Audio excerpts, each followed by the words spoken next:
வணக்கம். விடுதலை 2 திரைப்படத்தின் விமர்சனத்தோடு உங்களை சந்திக்கிறேன். விடுதலை 1 பார்த்து முடிந்தவுடன், உடனேயே இந்த விடுதலை 2 கூட காண்பிக்க மாட்டார்களா என்று ஆர்வத்தோடு இருந்த லட்சக்கணக்கான ரசிகர்கள் நானும் ஒருவன்.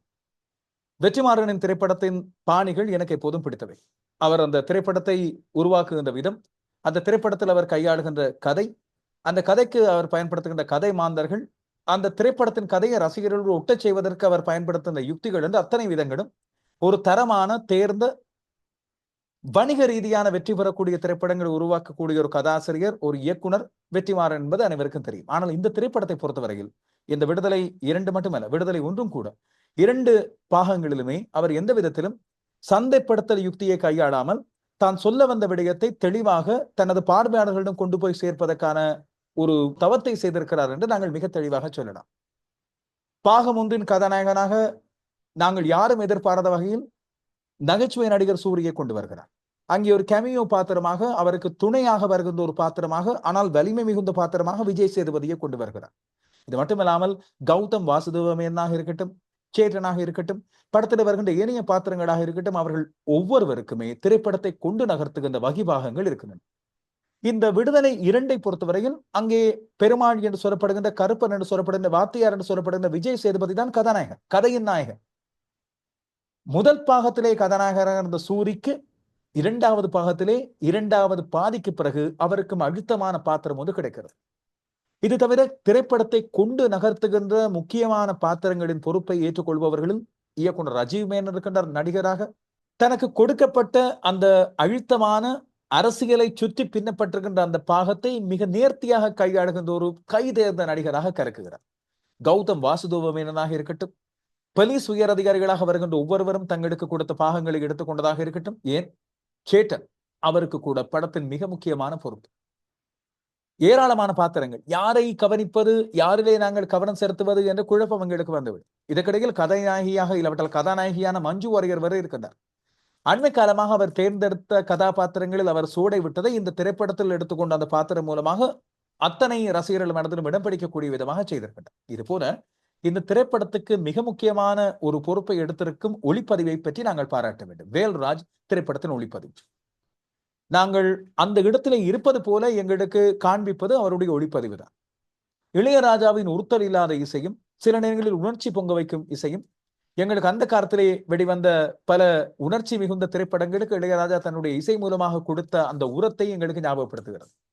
கண் சிவந்தால் மண் சிவக்கும் திரைப்படத்தில் வருகின்ற மனிதா மனிதா இனியுன் விழிகள் சிவந்தால் உலகம் விடியும் என்ற அந்த வைரமுத்துவின் வைர வரிகளை இளையராஜா தன்னுடைய இசையில் கொண்டு வந்து அந்த திரைப்படம் ஒரு காலகட்டத்தில் போராட்டத்துக்கான கீதங்களில் ஒன்றாக இருந்தது எனக்கு ஞாபகம் வந்தது.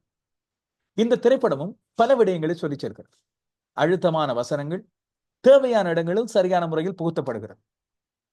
யார் சொல்வாரோ அதன் மூலமாக வசனங்கள் பழிச்சென்று எங்களது மனதில் நிற்கும் என்பதை தாண்டி யார் சொன்னாலும் அழுத்தமாக மனதில் ஏறக்கூடிய வசனங்கள் என்று இந்த திரைப்படத்தில் நிறைய வசனங்களை சொல்லி மக்களுக்காக போராடுபவர்களை மக்கள் கவனித்துக் கொள்வார்கள் என்று சொல்கின்ற ஒரு வசனமாக இருக்கட்டும். இல்லாவிட்டால் இந்த போராட்ட பாதையில் செல்வோருக்கு காதல் ஆசாபாசம் இருக்கக்கூடாது என்று சொல்வதெல்லாம் தவறு. நாங்கள் பயணிக்கின்ற பாதையில் நாங்களும் எங்களை குடும்ப வாழ்க்கையில் இணைத்துக் கொண்டு காதல் செய்து மகிழ்ச்சியோடு இருந்தால்தான் மற்றவர்களும் உங்களை பார்த்து இப்படியான கேள்வி கேட்க மாட்டார்கள் என்று வாத்தியாருக்கு வாத்தியாராக சொல்பவராக இருக்கட்டும். கிஷோருக்கு ஒரு முக்கியமான பாத்திரம். அது எல்லாம் இந்த திரைப்படத்தின் கதை ஓட்டத்தோடு செல்லக்கூடியதாக இருக்கிறது. ஆனால் இந்த திரைப்படம் தெளிவான நீரோடையாக செல்கின்ற போதிலும் கூட எனக்கு ஒரு சில இடங்களில் ஒரு விதமான குழப்பத்தையோ இல்லாவிட்டால் ஒரு விதமான சில இடங்களில் அயற்சியோ தந்த ஒரு விடயமாக இருப்பது. அவ்வளவு காட்டுப்பாதை, கடினமான பாதை, எந்த வேளையில் வேண்டுமானாலும் எங்கே இருந்தோ துப்பாக்கி குண்டுகள் தாக்கலாம், சில வேளைகளில் யானை கூட அந்த காட்டு வழியாக வந்து போகலாம் என்று ஆபத்தான பாதையிலும் நம்ம வாத்தியார் அழுக்காமல் சலிக்காமல் கதை சொல்லிக்கொண்டே போகிறார். இடதுசாரி தத்துவங்களையும் சேர்த்தே சொல்லிக்கொண்டே போகிறார். விஜய் சேதுபதி படம் முழுக்க பேசிக்கொண்டே இருக்கிறார். அது சில இடங்களில் எனக்கு சோர்வை தருவது போல இருந்தது. படத்தின் வேகமான ஓட்டத்துக்கு ஈடு கொடுக்காமல் விஜய் சேதுபதி அறுத்து தள்ளுகிறாரே என்று சொல்லக்கூடிய ஒரு நிலையிலும் கூட சில வேளைகளில் வந்து விடுவேன் என்று பயம் எனக்கு இருந்தது. ஆனால் அந்த இடங்களில் எங்கேயாவது ஒரு சின்ன திருப்பத்தை கொண்டு வந்தோ இல்லாவிட்டால் அந்த கதையை வெட்டி முறித்து இன்னும் ஒரு காட்சிக்கு மாற்றியோ வெற்றிமாறன் அந்த இடத்திலே வந்து விடுகிறார் வெற்றிகரமான இயக்குனராக. படம் முழுக்க எக்கச்சக்கமான நட்சத்திரங்கள். விஜய் சேதுபதி, மஞ்சு வாரியர், சூரி, கிஷோர், கௌதம் வாசுதேவ மேனன், ரஜீவ் மேனன், போஸ் வெங்கட், மனோபாலா, வின்சென்ட் அசோகன், அனுராக் காஷ்யப், இளவரசு, பாலாஜி சக்திவேல் என்று கணக்கிலான நட்சத்திரங்கள். நான் சொன்னவர்களை விட இன்னும் அதிகமான நட்சத்திரங்களும் இங்கே இருந்தார்கள். இது மட்டுமல்லாமல் இந்த திரைப்படத்தை பொறுத்தவரையில் அவர்களுக்கு கொடுக்கப்பட்ட பாத்திரங்கள், அந்த பாத்திரங்களின் பெயர்களை பார்த்தவுடன் எங்களுக்கு முன்னைய அரசியலில் இருந்து ஏதாவது ஒரு விஷயத்தை சொல்கிறாரோ, பழைய தமிழ்நாட்டு அரசியலை சொல்கிறாரோ, இல்லாவிட்டால் இலங்கையின் போராட்ட கடத்தில் வந்த ஒரு சில விடயங்களை சொல்கிறாரோ என்று பலவிதமான எண்ண கருத்துக்கள் ஓடுவதை மாற்ற முடியாது, தவிர்க்க முடியாது. அது இப்படியான ஒரு பீரியட் திரைப்படம் ஒன்றுக்கு கிடைத்த வெற்றி என்றுதான் சொல்ல வேண்டும். எம்ஜிஆர் காலத்து ஆட்சியில் நடந்த விடயமா இது. இதில் சொல்லப்படுகிற விடயம் கம்யூனிஸ்ட், இடதுசாரி, நக்சலைட் போராளிகளை காண்பிக்கிறதா, இல்லாவிட்டால் ஈழப் போராளிகளை உருவகமாக அங்கே கொண்டு வருகின்றார்களா? அதில் ஒரு வசனம் வரும். அந்த தலைவர் இறந்து விடவில்லை, அவருக்கு ஒரு மகன் இருக்கிறான், ஒரு பையன் இருக்கிறான், அவருக்கு ஒரு பொண்ணு இருக்கு, பொண்டாட்டி உயிரோடு இருக்கிறா, அவரது குடும்பம் இருக்கிறது, அவர் என்று ஒரு நாள் உயிரோடு வருவார் என சொல்லி சனங்களை நம்பிட்டு இருந்தா அவங்க ஒரு நாளும் வருகின்ற புதிய தலைவரை ஏற்றுக்கொள்ள மாட்டார்கள். அவர்கள் மத்தியில் உண்மையான புதிய லீடர் ஒருவர் வரமாட்டார் என்று சொல்கின்ற அந்த வசனம் யதார்த்த கால கள நிலவரங்களுக்கான உண்மையாக இங்கே இருக்கிறது. மக்களை எவ்வாறு மாற்றலாம், மக்களை எவ்வாறு மறைக்கலாம், மக்களிடமிருந்து சில செய்திகளை எவ்வாறு மறைக்கலாம் என்ற விடயங்கள் இந்த திரைப்படத்தில் யதார்த்தபூர்வமாக காண்பிக்கப்படுவதாக இருக்கிறது. எனவே எங்களுக்கு சில விடயங்களை ஒப்பிட்டு பார்க்கக்கூடியதாக இருக்கு. பெருமாள் வாத்தியார் ஒரு விடயத்தை சொல்வார், இங்கே உண்மை என்று ஒரு விடயம் தான் இருக்கிறது, ஆனால் தகவல் என்று, செய்தி என்று சொல்லப்படுகிற விடயங்கள் பல இருக்கின்றன. நீங்கள் அதிலே உண்மையான தகவலை எவ்வாறு எடுத்துக்கொள்வது என்று சொன்னால், இங்கே நான் சொல்கிற தகவலையும் அவர் சொல்கிற தகவலையும் எடுத்து பார்த்து அதிலே உண்மை என்பதை கற்றுக்கொள்ளுங்கள், உண்மை என்ன என்பதை கற்றுக்கொள்ளுங்கள் என்று சொல்கின்ற அந்த விடயமானது உண்மைதான். இந்த காலத்தின் செய்திகளை பொறுத்தவரையிலும், நாங்கள் அறிகின்ற விடயங்களை பொறுத்தவரையிலும் கவனித்து பார்க்கக்கூடிய விடயங்கள். மக்களை கஷ்டமான, கடினமான சித்தாந்தங்கள் மூலமாக, இந்த இடதுசாரி தத்துவங்கள் மூலமாக குழப்ப விரும்புகிற வெற்றிமாறன் ரொம்ப எளிதுபடுத்துகிறார், இலகுபடுத்துகிறார். நாங்கள் சூரி போல அங்கே கேட்க வேண்டியிருக்கிறது. விளங்கல சார், எனக்கு புரியல சார் என்று சொல்லி சூரி கேட்கின்ற இடங்கள் அங்கே சூரிக்கு பதிலாக நாங்கள் நிற்பதாக இருக்கு. சூரியாக இருக்கிற நாங்கள் பெருமாள் வாத்தியாரிடமிருந்து, பெருமாள் வாத்தியாருக்கு சொல்லிக் கொடுத்த கிஷோர் என்று அழைக்கப்படுகின்ற தோழர் கே இடமிருந்து பல விடயங்களை கற்றுக் கொடுக்கிறோம். ரொம்ப சிம்பிளாக இப்படி இடதுசாரி என்ற அந்த சொப்பதம் உருவானது, கம்யூனிஸ்ட சித்தாந்தம் என்ன, இந்த வகுப்புவாத பிரச்சனைகளை எங்கே ஊரம் கட்டலாம், என்னென்ன விடயங்களுக்கு முக்கியத்துவம் இங்கே வழங்கப்பட வேண்டும், இடதுசாரி அரசியல் என்றால் என்ன, இந்த சித்தாந்தத்தோடு அவ்வாறு நின்றுவிட்டால் எவ்வாறு இந்த வாழ்க்கையை போராட்டகளமாக கொண்டு செல்லலாம் என்று சொல்லி மக்களது போராட்டத்தை எவ்வாறு கொண்டு வருவது என்ற விடயங்களை பற்றி சொல்கின்ற விடயமாக இருக்கிறது. மக்களை எங்கள் போராட்டத்தில் உண்டாக சேர்ப்பதாக இருந்தால் என்ன செய்ய வேண்டும், ஆயுத போராட்டத்தின் விளைவு என்ன என்று ஒரு பிரசாரமாக அல்லாமல், இல்லாவிட்டால் தான் சொன்னதுதான் சரி என்று இல்லாமல், நீங்கள் இந்த திரைப்படத்தில் பார்ப்பதன் மூலமாக உங்களுக்கு தேவையான விடயங்களை பெற்றுக் கொள்ளுங்கள் என்று அவர் சொல்வது மிக முக்கியமான ஒரு விடயம். சரியான கற்பித்தலை இந்த படம் வழங்கி இருக்கிறது என்று நான் சொல்வேன். இதிலே எவ்வாறு ஒருவன் அமைதியாக இருந்து வேடிக்கை பார்த்து தனக்கு கண்ணுக்கு முன்னால் தன்னுடைய சமூகத்தைச் சேர்ந்த ஒருவனுக்கு நடந்த ஒரு அநீதியை பார்த்து அதற்கு பிறகு தான் இந்த அநீதியை தட்டி கேட்க வேண்டும் என்று புறப்படுகிறான். அதற்கு பிறகு அவன் ஏன் ஆயுதத்தை தூக்க வேண்டி இருக்கிறது, ஆயுத போராட்டம் மூலமாக வெற்றி பெற முடிகிறதா, தன் மக்களுக்கான விடுதலையை பெற்றுக் கொடுக்க முடிகிறதா என்ற கேள்விகளை எங்களுக்கு யதார்த்த களங்கள் மூலமாக காண்பிக்கிறார். இதில் பல விடயங்கள் இப்படியே அல்லாமல் வேறு வேறு விதங்களாக தமிழ்நாட்டிலும் இன்னும் பல்வேறு இடங்களில் நடந்திருக்கின்றன என்பதை நாங்கள் அறிகிறோம். இதனால் தான் திரைப்படம் ஆரம்பிக்கும் போது வெற்றிமாறன் மிக தெளிவாக இது கற்பனைதான், கற்பனைதான், கற்பனைதான், உண்மையாக நடந்த விடயங்கள் கிடையாது, யாரையும் தான் பிரதிபலிக்கவில்லை என்று சத்தியம் செய்யாத குறையாக சொல்கிறார்.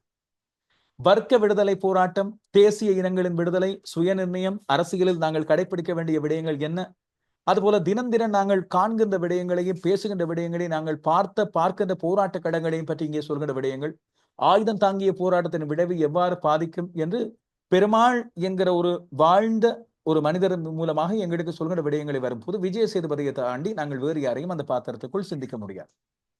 ஒரு துடிப்பான இளைஞராக இருக்கலாம், காதல் வயப்படுகின்ற ஒரு இளைஞர் நடுத்தர மனிதராக இருக்கலாம், போராட்ட களத்தில் இருந்தாலும் அவருக்குள்ளே இருக்கின்ற ஒரு மென்மையான சுபாவமாக இருக்கலாம், ஒரு கடுமையான போராளி, எந்த ஒரு காயத்தையும் பொருட்படுத்தாத ஒருவர், ஆனால் மற்றவர்களுக்காக இறக்கப்படுகிற மனது கொண்டு ஒருவராக இருக்கிறார், தன்னுடைய மனைவி மீது ஆறாத பற்று கொண்டு ஒருவராக இருக்கிறார், தன்னுடைய சமூகத்தின் மீதும் அதை பற்றி காண்பிக்கிறார் என்று வரும்போது எங்களுக்கு தானாக அந்த பெருமாள் என்ற பாத்திரத்தின் மீது இரக்கம் வந்து விடுகிறார்.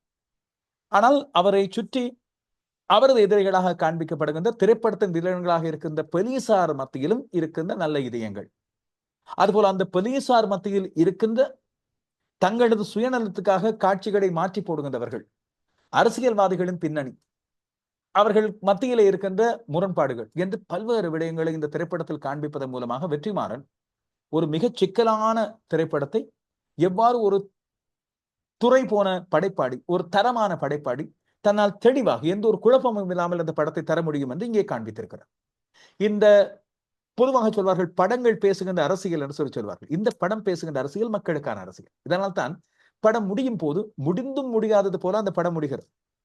ஆனால் கதாநாயகன் இறந்து விட்டார். விடுதலை பாகம் 3 வரப்போவதில்லை. வந்தால் கூட அதில் தப்பு எதுவும் கிடையாது. அந்த இடத்திலேதான் எங்கள் பார்வையாளர்கள் எங்களை சரியான பற்றுக் கொண்டவர்களாக அந்த திரைப்படத்தின் பங்காளர்களாக மாற்றி விடுவதில் வெற்றி காண்கிறார் படைப்பாளி.